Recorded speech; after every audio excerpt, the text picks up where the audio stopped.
Hi, officer.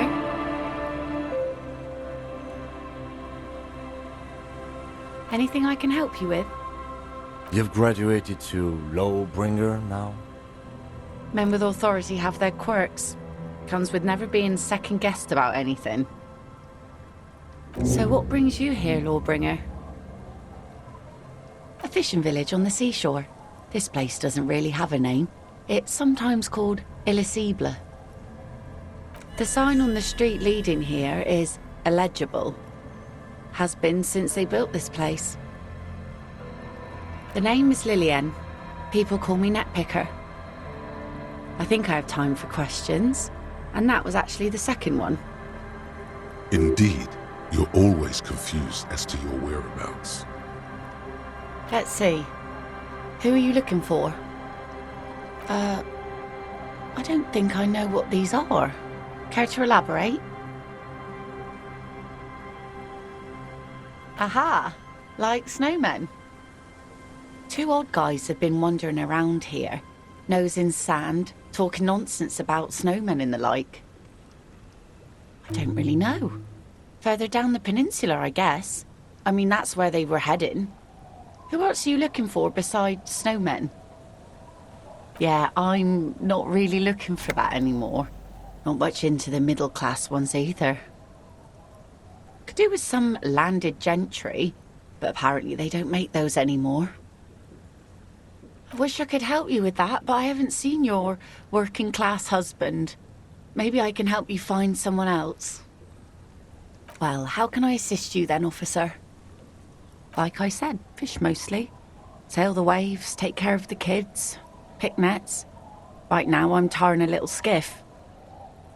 Sometimes I also walk to the beach to see what the sea has given up. The sea is full of surprises. Keep it professional, man. Don't make it sound like you're hitting on her.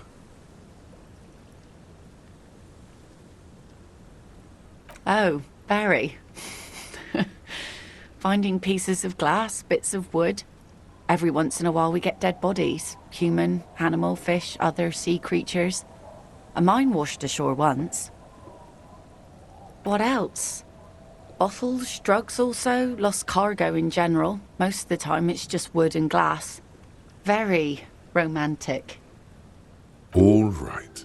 Major choice moment. You only get to ask one thing. It would be weird to say them all. Choose wisely.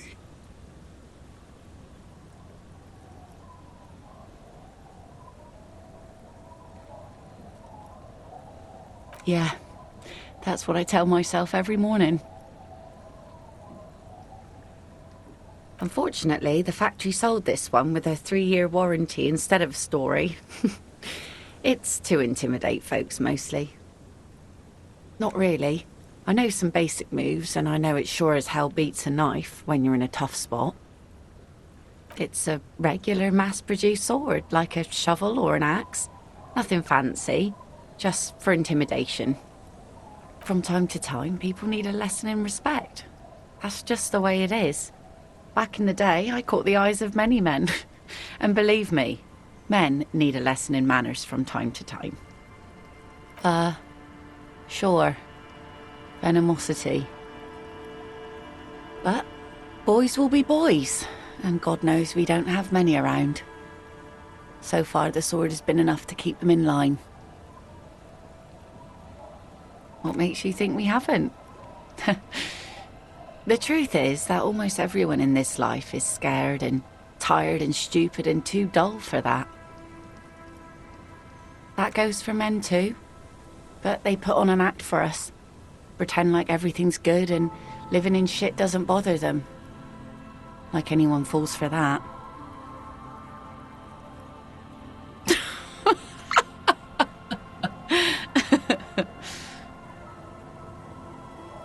Sure.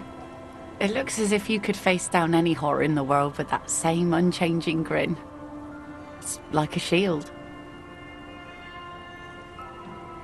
Some went to patch their wounds, their lesson learned. Others were more thick-headed. And one of them, I ended up marrying. Gone. To the waves. The sea took him. It was a long time ago. He didn't respect the sea. Went out there, drunk like a skunk, and sure enough, one day the boat was found floating empty. The bloated corpse turned up 2 weeks later. Now, before you tell me how sorry you are for my loss, know that it was 4 years ago, and I've moved on. There's only so much mourning you can do for a drunk with sinewy muscles. Us working folk don't have the luxury to be bedsick with melancholy. I buried him, mourned for an appropriate amount of time, and went on. Life didn't really change that much for me and the kids. This is neither a touchy nor a very interesting topic for her. She looks like she's ready to go on a date with another, better, drunk. Ask her. Both of you could need some action. Do it! Hit on the widow! It's the right thing to do!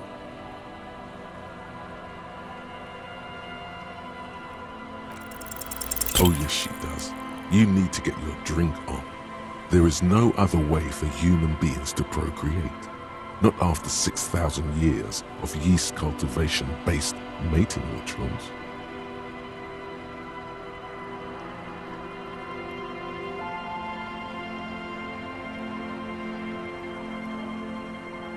Now there's a whole shipment of big words. May mankind be plentiful, I guess. Can I get back to my nets now? She doesn't even understand you asked her out. Perhaps you're too sober to pull it off right now. Try again later.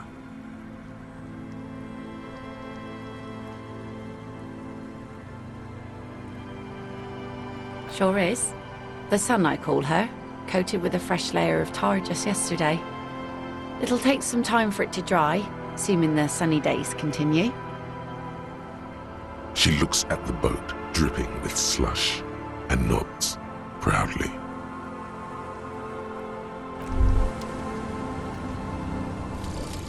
Detective Cousteau. Monsieur Cousteau, the reward for coming up with your classy new name has arrived. What are the attributes Detective Cousteau should gain in? Obviously, savoir-faire and esprit de corps. You know exactly what they do and what those words mean. They're refined, like you. You have a ton of that fancy stuff. And if the world can't accept Raphael Ambrosius is your name, you will always be Detective Cousteau to yourself. R.A. Cousteau, sophisticated culture detective, specializes in ancient things and art.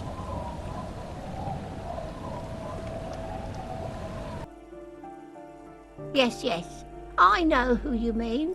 The scrawny boy who's always smoking like the devil, right? He lives upstairs in room 28. Go to the balcony. It's one of those doors there. A plaster cast bust depicts a middle-aged man with impressive sideburns. The name on the plinth reads Kraz Marzov. Well, you both do seem to share an... All right, class.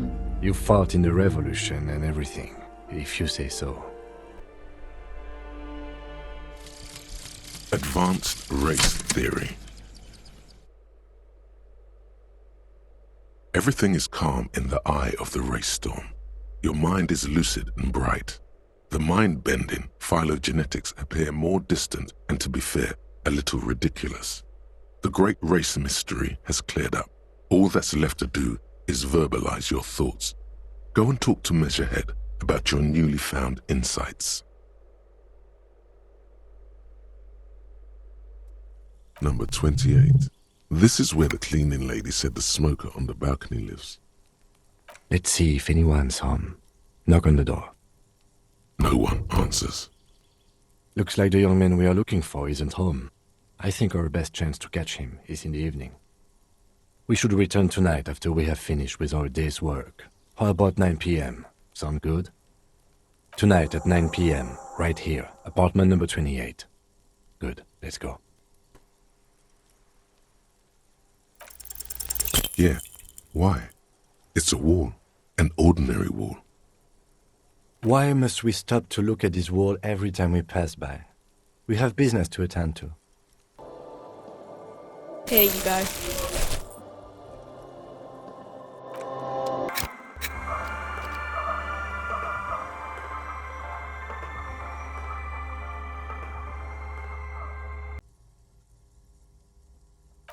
Just as you're about to pull apart the curtains, the petrified voice of the shop owner cries out once more. Sir, don't touch that. I told you it's off limits for the customers. Parapsychologically speaking, we're done if you decide to open them. I won't be held responsible for the consequences. It's too dangerous. What are you, a coward? Think about the marvelous adventures waiting for us on the other side. Slither up to her, you silver-tongued fiend. Show her what world-class perfidy looks like. Are you sure? Don't think I haven't seen charlatans before. I'm not sure I can trust your claims. Honestly, you look like a bit of a drinker. I'm sorry for being so blunt, but... The lieutenant keeps his usual stony calm.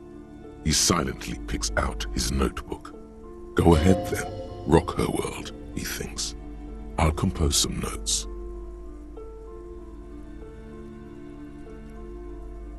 How do you know all this?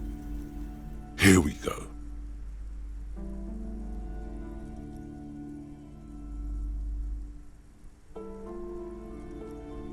You're part Simonese. Oh, it means our meeting couldn't have been mere chance. The hand of fate guides us. But I am not the only one at risk. I have to think of my daughter. You are certain you can help us? Keep us safe? I can't allow any collateral damage to hit us. If you promise, good officer, then you might be our last hope. Do you swear it? Thank you, sir. There's one more thing I haven't told you about yet. The entity. Do not act surprised. You know of these things, sire. You have? The entity takes the form of a woman, a witch probably. I've suspected that she must be connected to the curse ever since I first saw her. Did you know that she lives inside the chimney? Yes, that chimney is part of the building's central furnace, and it's enormous. She has barricaded herself behind some metal security curtains. God knows what she's doing there. Some unnatural magic, I assume. You should go find the entity and ask what happened to all the companies in the building. What is the source of this curse? Here's the key to the warded door behind the curtains. Take it. Oh, and please do return to me after you've looked round. I'm quite anxious to know what she has to say about the curse. What you discover in there. Unbelievable darkness and ruin. Oh!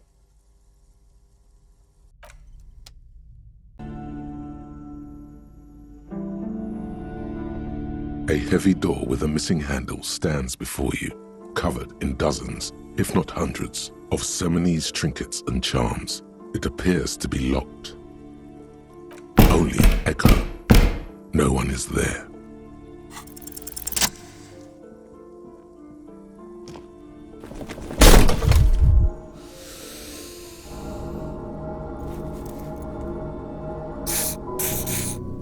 You smash into the wood and see a small crack appear on the doorframe.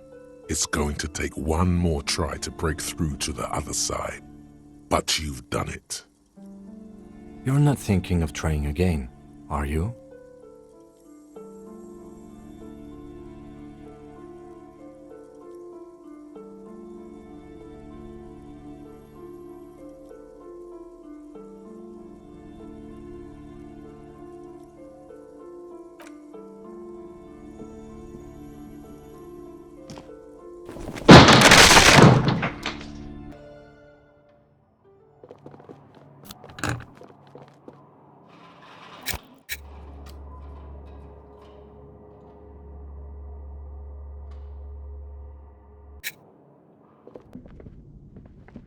A barbell lies on the floor. The color has worn off its weight plates. It's 60 kilograms. Your triceps hum at the sight of these weights. Show the world what kind of beast it's dealing with. Lift them. There are no collars on the barbell. This is a safety hazard. Why does it feel so familiar? No, it's not that. It's the stale smell of rubber, the squeaky sound of sneakers, your bruised knee against the mat, and a whistle. Then the feeling is gone. It's just a memory from another life, when you were young and fit. You're right. The weight may fall off. Better not touch it then. No one does until they get smashed under the barbell.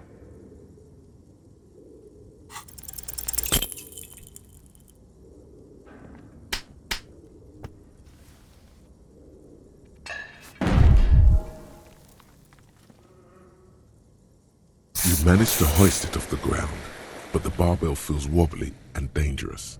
Your hands slick with sweat. Turns out you're no beast, just an old man with bad form. See? See? This place is cursed.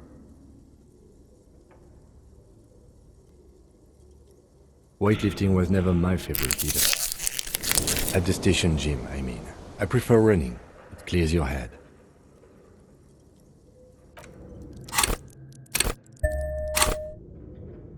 The barbell waits patiently on the floor, like a dog for its master.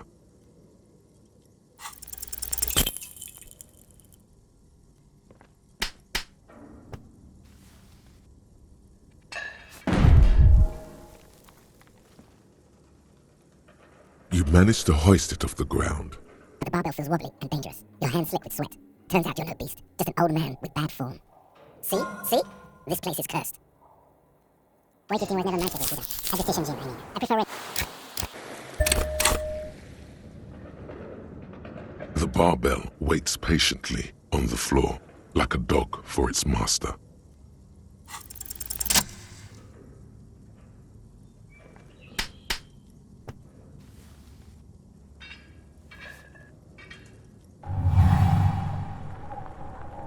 Conjuring up an inhuman amount of strength, you raise the barbell up in the air. Your biceps tremble, but you're a savage.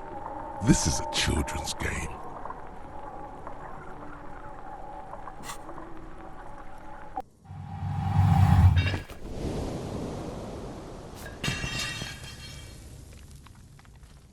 A warm wave of accomplishment washes over your head as you drop the barbell to the floor. For a moment, it feels like you're strong enough to succeed at anything you ever set your mind to. Hey, but you're still in a ghost house. What if someone heard this? What if they know you're here? Good technique.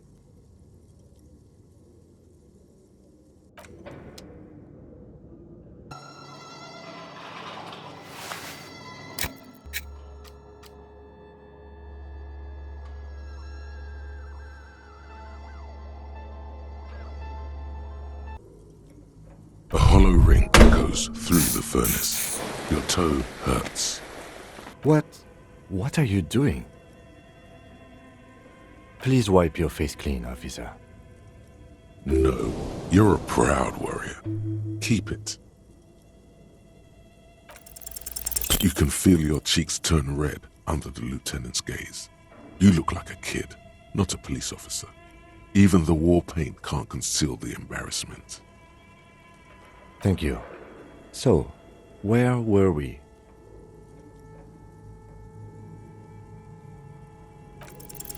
Something breaks loose in you. A mighty bellow echoes throughout the chimney's depths. The chatter of tiny voices above suddenly cease. Then, Hello? you've awakened the entity.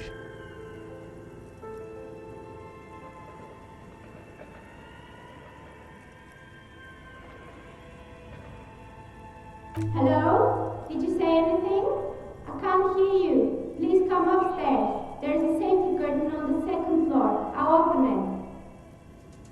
it. You hear a low rumble upstairs, the sound of a curtain being pulled aside. After you, officer.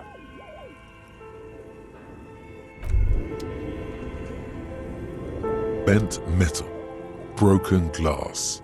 Your path lies strewn with the broken forms of everyday objects. You are the destroyer, the bane of inanimate matter.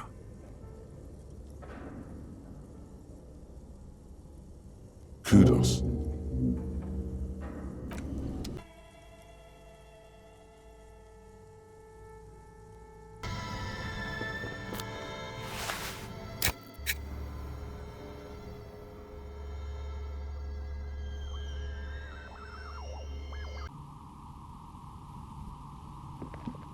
Hello, I'm Nia.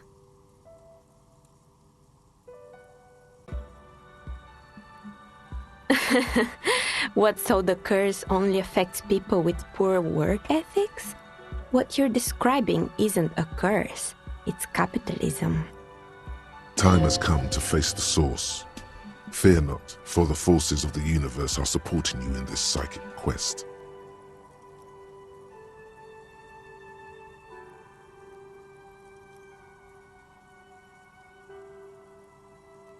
So I'm the grand dragon in the cave. Might I ask what supports this claim?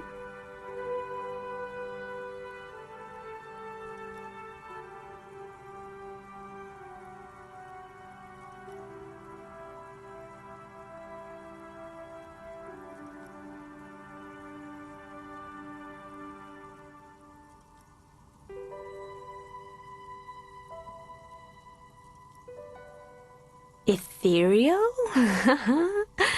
Thank you, but I think it's just the lighting. No, it's the troubled color of her energetic vibrations. Of course you do. Show me a person in Martinez who doesn't have any tragedies in their past, and then we'll talk. If you ever find a way to explain all those inconsistencies in the curse, then let me know. That's all she has to say on the subject. She has been thorough and truthful, as far as we can see. Plaisance needs to hear about this. Perhaps if you combine your psychic energies, you will make sense of the situation. What?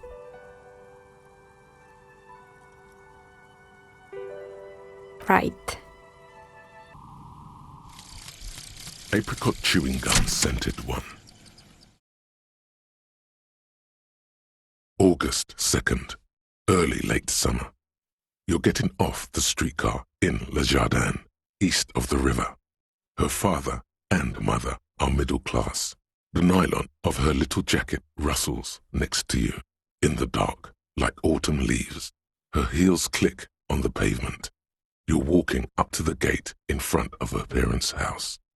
She takes out her chewing gum and you kiss her. A feeling like electricity flows through your whole body. Immediately, you know that you've entered a completely different world.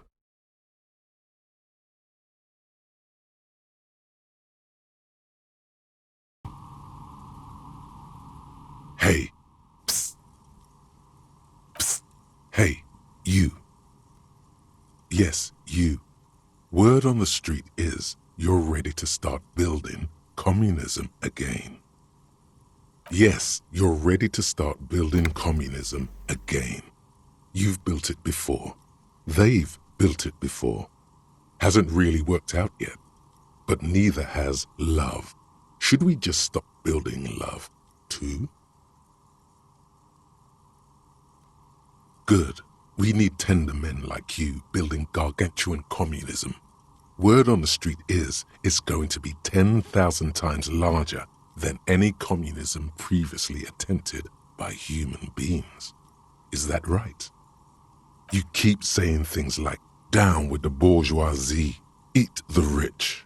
sodomize the landowners, impale all people who have more than 25 real in their pocket, literally murder all human beings regardless of their political beliefs. That kind of stuff.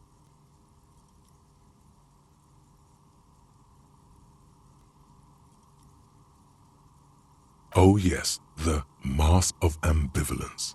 Don't deny it. You're about to rip it off and reveal the monstrous seven-eyed lamb of global communism that would devour and masticate mankind. Everyone can see that.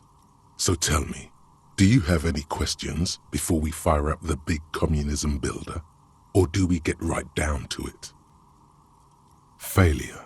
It's about failure. Yes, abject failure. Total, irreversible defeat on all fronts. Absolutely vanquished, beaten, curb-stomped and pissed on. Until you came along. You will reverse the fortune of the workers of the world. You alone, against every living thing, against every human alive. 800 trillion real in the hands of an impossibly well-organized ruling class. Towering city blocks of bankmen who have the ears of prime ministers. Million-headed armies of nations and the love of your own mother. You against the atom, the charm and the spin, where the whole world failed. Matter failed to bend to human will. Human will failed to get out of bed and tie its laces. You alone, single-handedly, will rebuild the dreams of the working class. You are the last communist. Now get to work, comrade. Oh yeah, get the firing squads and the animal wagons ready. Too late to back out now. You can't make an omelette without breaking a few million eggs.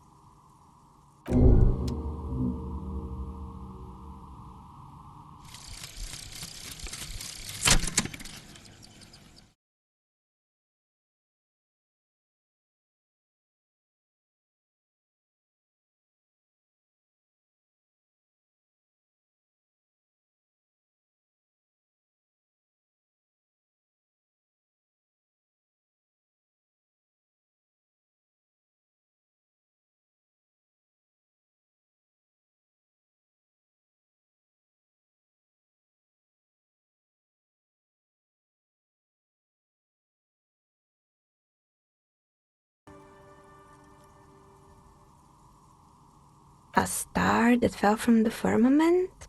Those cost more than 7 real. Are you sure? Yes, you definitely have the proper attitude. How about a pair of 100-sided dice, made of ivory and inlaid with lodestone, a naturally occurring magnet, to complement your magnetic personality? Pieces of lodestone were used as the first magnetic compasses, from which they derived their other name, coarse stones. 10 real, and I can get these ready in 8 hours. It's true, magnetic dice are definitely different. When rolled together, the magnetic fields of the pips interact with each other to push and pull on each other as they're rolled, just like all magnetic personalities do. Great, see you in 8 hours then. Was there anything else?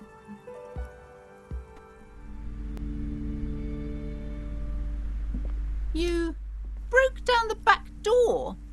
Why? I gave you the key. I hope you can find the solution quickly. The wards are broken. The passage has been opened. Now tell me, what's back there? A novelty dice maker? Well, spit it out. Why does she need the dice? For some kind of sorcery? Sometimes they use the ankle bones of sheep.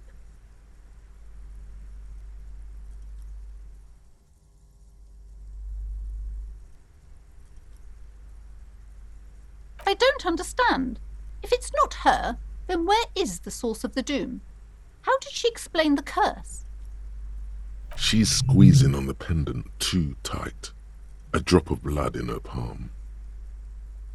To hell with it. Perchance you ought to just lie, sire.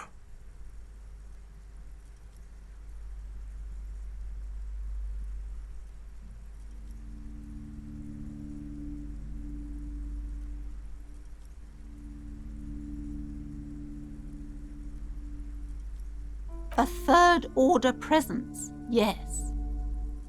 I've heard of these triactors. In certain occult literature, that's too dark to dwell on for too long, and definitely not in the presence of my daughter. I understand everything, sir. Thank you for your descending into the maelstrom. I will keep fort up here, strengthen the wards, do my best. And if you happen upon the third entity in your travels, may the Lord be with you. Well, this has been absolutely educational. If we happen on the third presence in our travels, we will certainly come back to tell you. Yes, the venture continues in other waters, darker waters. Should we get out of here before the vortex collapses?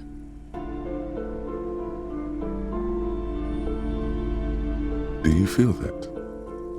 Of course you do. You don't even know what it is you're feeling, but you can feel it. That's the mark of a true remote viewer. The time has come to connect to RVD HQ.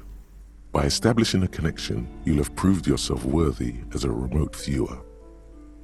Everything all right, detective? This again? Come on, detective. The joke has gone on long enough. Ignore the lieutenant. He's never connected with anything paranatural. You're on different planes, metaphysically speaking. It takes time to block out the sounds of the world. But once you do, it's like you're on a wavelength. Not like any natural wavelength.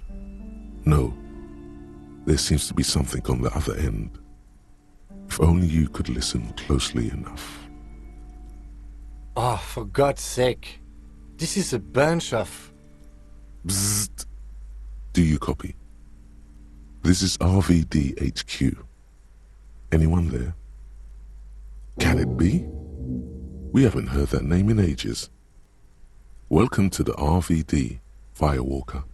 Bzzzt. You are a special man, and definitely not imagining it.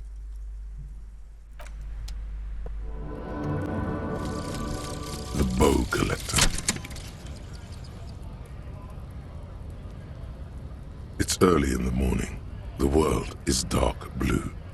The sparks light her face, a delicate composition of triangles. The streets seem to grow longer, like in a dolly zoom. And there's something in the air as you stand there and wave back at the shapes growing smaller and smaller. Something that has always been there. A great see-through world, the tenderness you feel, the ghost of Revachol between you, carrying your signals, the holy messenger.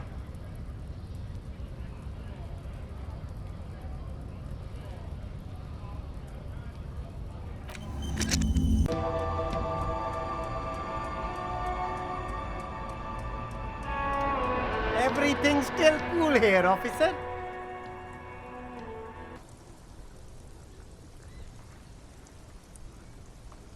No use. He's not telling us. He's too afraid. We need to take him to my station and ask him there, after we've called his boss. It's a she, okay? The other drivers call her the lady driver. You're better off staying away from her. The way they talk about her, she's no lady.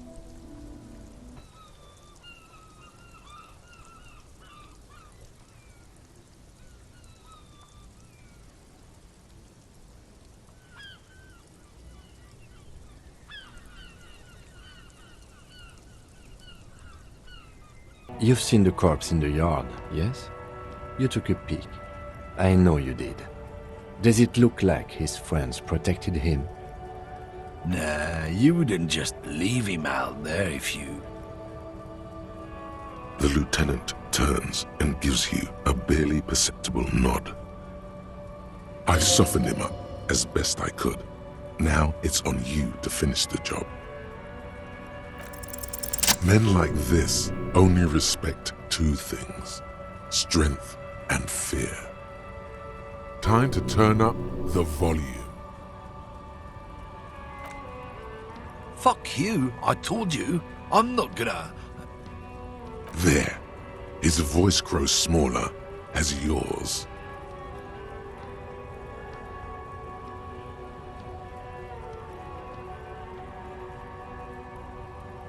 Look, fuck you, man. It's some lorry down there. Green, banged-up thing. I don't fucking know who she is. When did she go away? I don't know. I don't even know her name. She just rolls with the fleet and acts like a big shot. Some dyke, probably. I haven't even seen her for days. Past the monument. Down there. The Green Temple. Now, leave me the fuck alone, okay? A small temple by the monument. Green. Let's get into that lorry.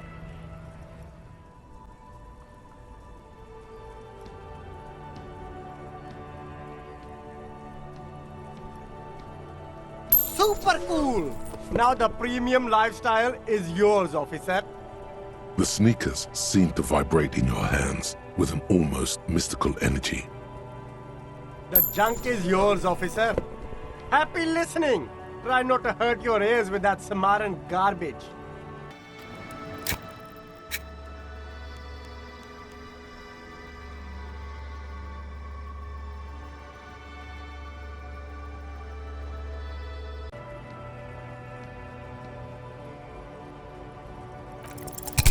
Pry bar in hand, you take a hard swing at the window. A loud thunk rings out and the pry bar bounces back, leaving a tiny spider web on the glass. Goddamn maggot. Drag your ass to the gym and do some reps right now.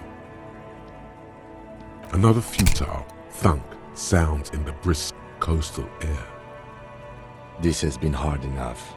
No need to make it any harder. He smashes it into the window. Droplets of glass fly everywhere, shattering over the lorry floor and pavement. You can just reach in now. It went better than I expected. Open it from the inside. The smell of cigarettes and perfume welcomes you. The cabin inside is plastered with old movie posters. Actresses smile from the walls. There's a radio transmitter in the front and a toolbox tucked under the driver's seat. Some tools lie scattered. All right, we've finished here. Let's quickly debrief and go over what we found, so we don't do it in front of the company rep.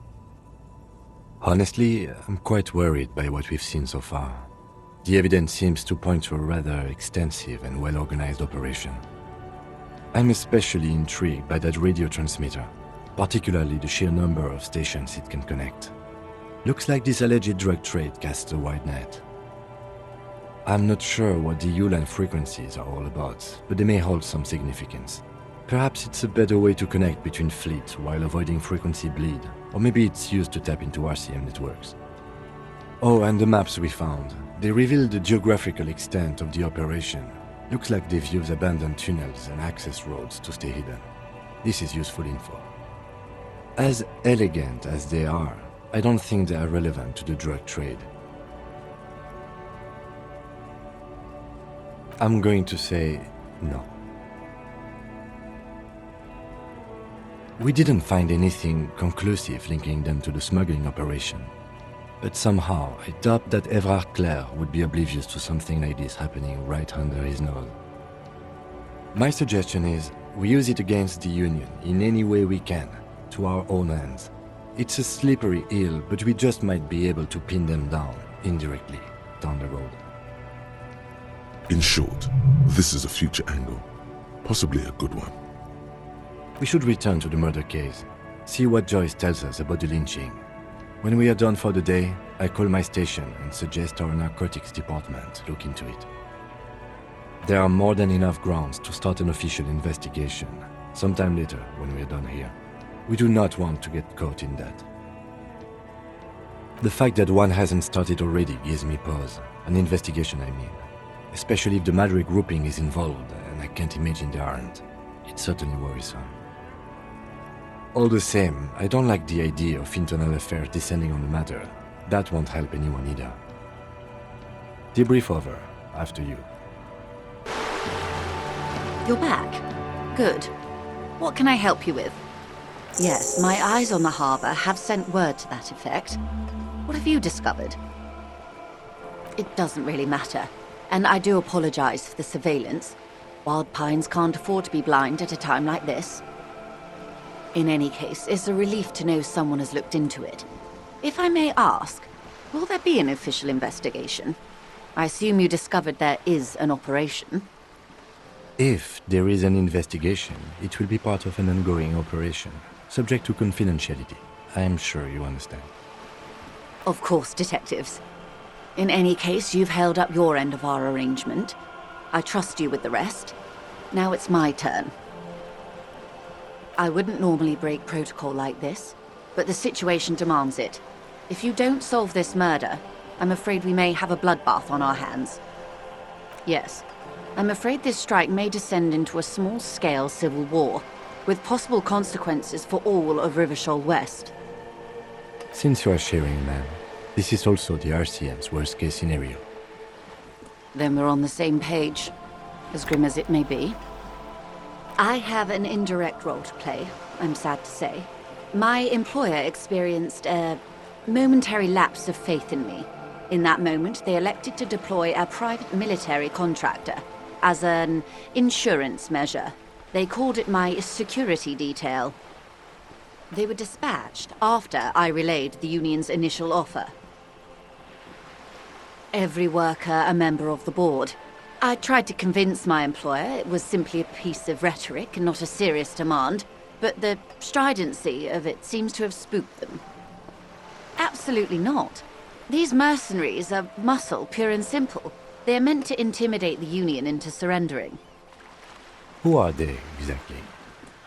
Crenell, an Oranese military company. As far as I know, 3 arrived in Martinez. They report to me sporadically, but they do not answer to me. To be frank, our relationship is deteriorating. They wear ceramic armor, have semi-automatic weapons, and years of combat experience. They also have trauma and stressor disorder, and no idea how to conduct themselves in an urban civilian environment. So, what happened? The story is, one of them, the Colonel, I don't know his real name, sexually assaulted a local woman while he was drunk and separated from his unit. This allowed some of the more militant Union members to subdue him. He was taken out behind the whirling in rags and lynched last Sunday night. Nothing. Mr. Clare refuses to let me into the harbour. I have not been able to discuss this matter with anyone there. The remaining 2 Crenell contractors carry out their orders, for now. It's a smokescreen. In secret, they are conducting an independent military tribunal into the lynching. Once this investigation is concluded, executions will follow. What is the nature of this so-called investigation? Whether to execute one, some, or all of the Union militants.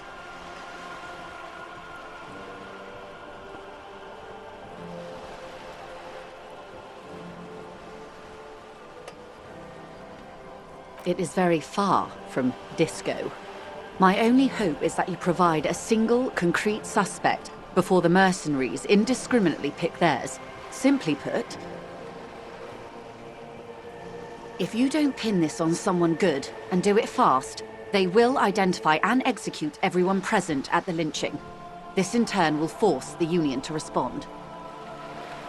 The débardeurs have over 2,000 men. It will be 1,000 to 1. Have you ever seen a hornet invade a beehive, Lieutenant? It's not pretty. The Serai's giant hornet, the world's 2nd largest insect, can kill 40 honeybees a minute, while a group of 30 can decimate an entire hive of 20,000 bees in less than 4 hours. These men work in tandem using semi- and fully automatic firearms. Their armor is virtually impenetrable to muzzle-loaded weapons, even yours. Most Union workers don't have guns at all. As I said, a bloodbath.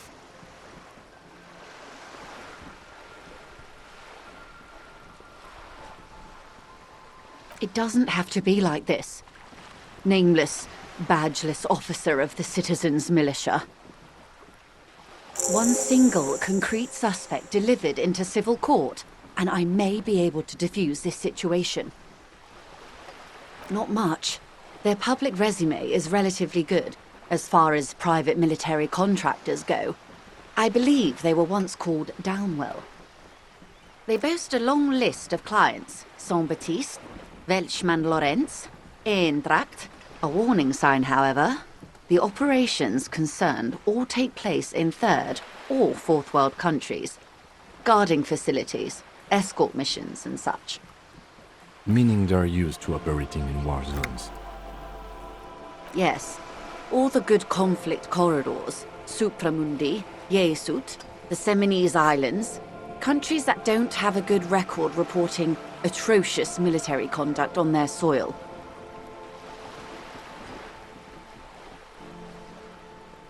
Sadly, no. Before this happened, I had little interest in them. Now that I do, I don't have the resources. If you still have access to the ICP's database, you could run a better background check than I ever could. It may take some time, though. The International Collaboration Police, ICP, is charged with coordinating law enforcement activities in complex, multinational investigations. Their database is the single largest source of information in the world. Do you know a lot about the inner workings of the RCM and the ICP, man? In my line of work, it pays to do your research. I was prepared to deal with the RCM. I did not think I'd be dealing with a group like Crenell. I have, and they will. However, these orders take time to reach what is basically a rogue unit out in the field here. Until they do, it's all on us. She's being truthful. She is pressing them as hard as she can. Or he didn't. This is information passed on to me from some teenagers loitering around the canal. I cannot testify by it. The remaining contractors, their tribunal, that the man was killed because he assaulted a local woman. I've asked around a bit. This seems to be the accepted story around Martinez. The lieutenant consults his notebook, his eyebrows knitted in concentration. Odd. We haven't heard any reports about an assault in connection with the lynching. Where did it take place? And when? Last Sunday night, at the Whirling in Rags, the hostel by the gates. Supposedly, the colonel was drunk, maybe on narcotics too. Either way, he's alleged to have sexually assaulted a woman. Sometime later, a group of dock workers got their hands on him. That's a good question, officer. I don't have the slightest idea. As I said, it's a rumor about a rumor. In any case, it's what the colonel's remaining colleagues believe. You meet her soon enough, you feel?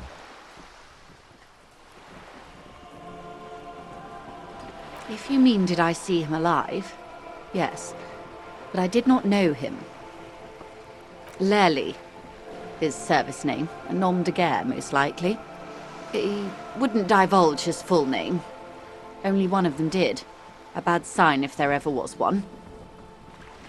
One is a man, Corty, they call him, a nickname as well. The other a woman, Phyllis DePaul. Corty is the gunner, I believe. DePaul is a radio operator. What would you say was his eye color, the deceased's? She closes her eyes, trying to picture the man's face, then shakes her head. I can't remember. The lieutenant was testing her, asking a small detail first to see if she knew him better than she let on. She passed. That's all right, then. Anything else? Nationality? What would you say was his age? He was 40 or 50. It's hard to say which. He had a combat injury on his lower jaw. It made it difficult to estimate his age or gauge his facial expressions. What else? Nationality? Accent? He was Occidental, I think. Light brown hair, a mixed accent, Oranese, or Messinian maybe. His injury gave him an accent all his own. In a way, it was humanizing. He had to learn to speak through it, through the injury. That's all I know, I guess. I only met him once.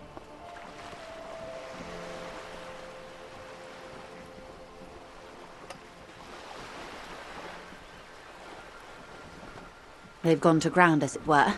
I don't recommend seeking them out. For one, they're almost certainly armed to the teeth. They don't have the same respect for the Revachol citizens' militia as I do. To put it bluntly, they think you're vigilantes. Ghetto savages. It will not be a fruitful meeting.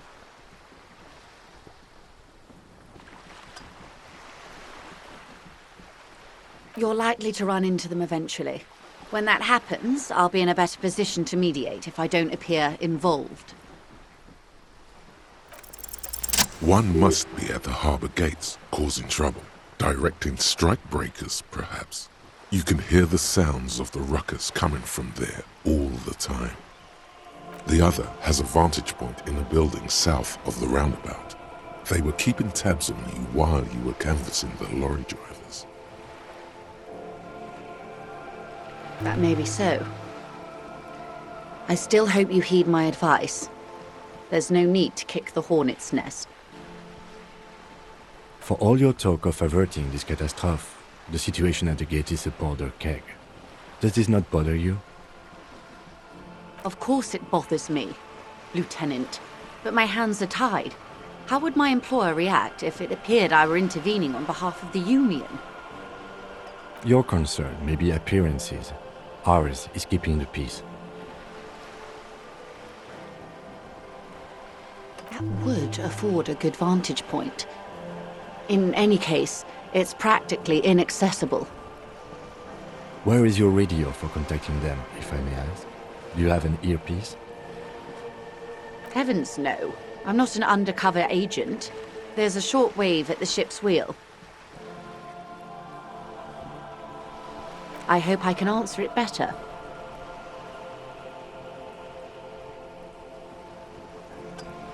Until the executions start? Truthfully, I don't know.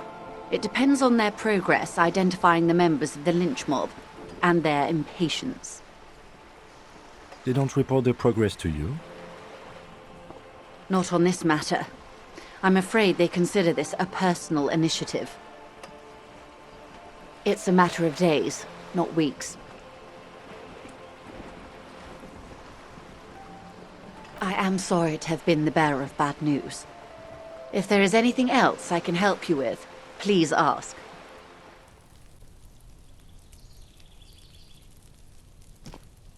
Gendarmerie, you found me. His slender figure is backlit by city lights, its distant streets and motorways flashing like diamonds. Beautiful. So tell me, are you here to make things right again?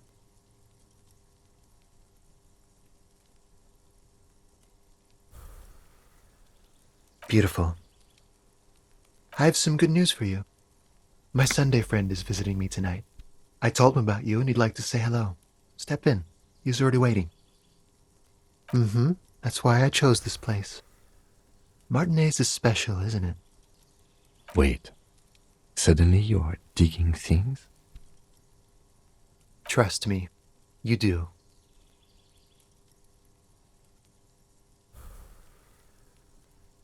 That's nice, but I don't have anything to tell you. It's my friend you're looking for, not me. He takes another drag of his unfiltered cigarette and looks around. It's getting dark and the neighboring windows have lit up, one by one. Besides, I've got to run. To the city. It's a beautiful night. Take care, all right?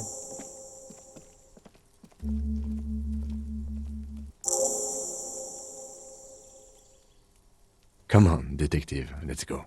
We've got a potential witness to interview. His Sunday friend, remember?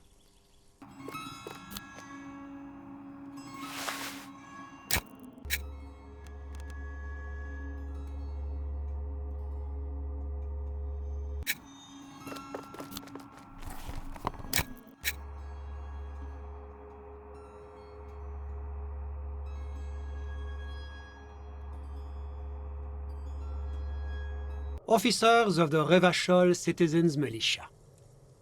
His hands are clean and well manicured. This is a man who knows the importance of appearances. My name is Charles Vildrouin, and I am an official with the coalition government.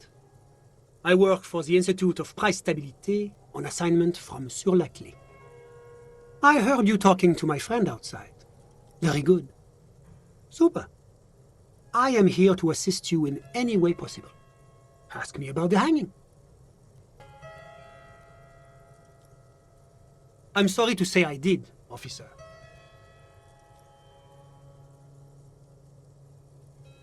Officer, it's very difficult to describe what I saw that night.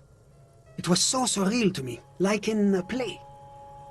He holds out his hands and blossoms his fingers, like a drama teacher setting the scene. What do you mean, like in a play? It was just so strange. I could barely comprehend what was happening.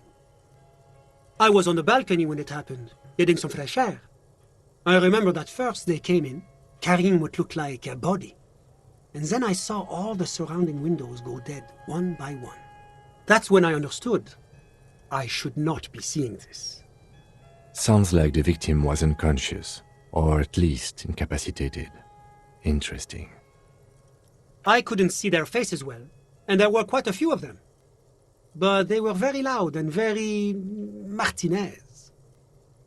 Let's just say that the laboring classes can get rather expressive with their profanities. I couldn't tell you exactly. Less than 10. Maybe 8. I went back inside. Were you able to see anything from inside? Officer, the yard was pitch black. There was nothing to see, but I could still hear their voices. They were threatening to kill that poor man. All men, I presume. But again, I couldn't see very clearly. Those funny... Oh, officer, that kind of language is unbecoming of an officer of the RCM. I believe they were mostly white, though I believe I saw 2 Areopagites among them. And I am quite certain that one spoke with a Mesk accent. Well, that's the strangest part, officer. Nothing happened. It was oddly quiet for a public lynching. Eventually, their shouts died down, and that was all. There were no gunshots, no celebratory shouts, no anything. You're right, of course. That is what one is supposed to do in such circumstances. I was simply in shock. I'm afraid I don't have anything else to add. About what time was all this happening, approximately? All I can say is that it was late. No, I didn't see the corpse until the following day. Of course, anything I can do to assist the RCM. What's this? We're getting reports of normal, reasonable, temperate, political opinions somewhere in Martinaise. That's right. Remember, real democracy is just around the corner for Revachol. When that real democracy kicks in, a long time from now, we are all going to be so much happier.